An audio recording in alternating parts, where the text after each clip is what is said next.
c'était le gars, il n'est pas dans les textes. Hein. Tu mets le beat, il commence à bouger comme ça.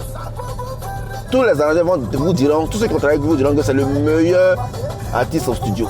Tout ce qui se fait comme musique en Côte d'Ivoire là, ça s'inspire du commandant Zabra. Parce que à la fois c'est une encyclopédie, c'est un dictionnaire. Bonjour Brut, ici Yvon DJ, producteur ivoirien, homme des médias et ex-chargé de communication de feu DJ Arafat.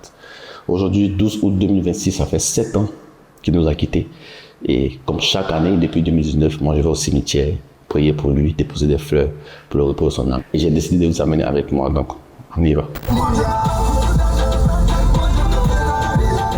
Comment s'est fait ta rencontre avec DJ Arafat? C'est grâce à Oudi Premier. En fait, ils étaient en France. J'avais envoyé un visuel pour le prochain titre de Oudi. Et Arafat était avec Oudi. Donc Oudi lui a montré ça. Comment tu trouves ça? Il a dit waouh, c'est magnifique. Hein. Qui a fait ça? Il dit non.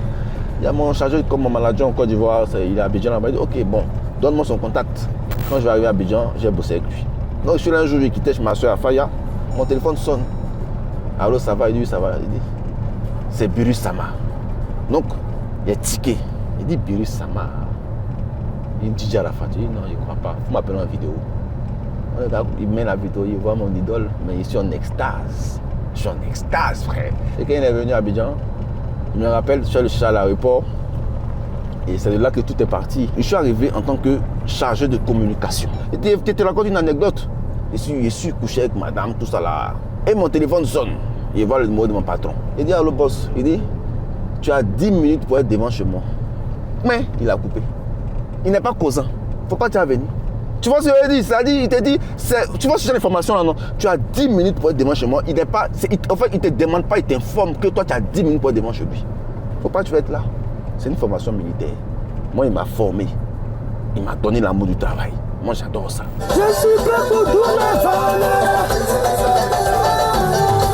Pour moi, il valait des milliards. C'est-à-dire, il avait fini le jeu pour moi depuis 2012. Quand il a sorti un titre qui s'appelle Frapper Nabou Latala. Quand j'ai écouté, j'ai dit le débat est clos.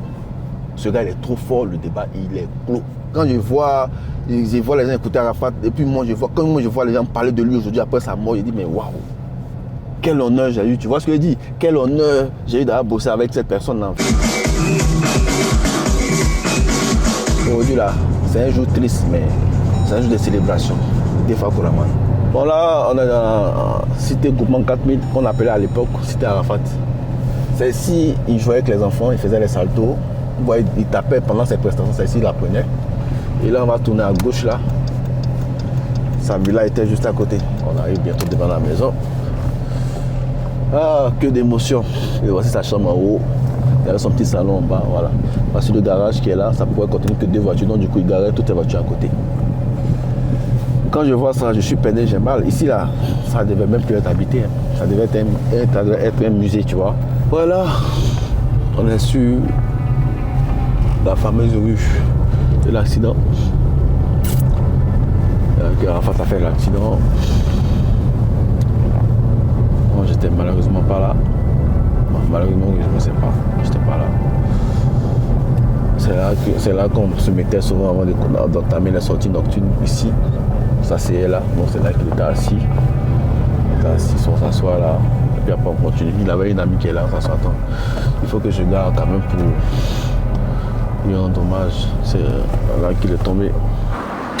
Vous voyez, les mamans sont en train de faire les photos. Devant le lieu du drame.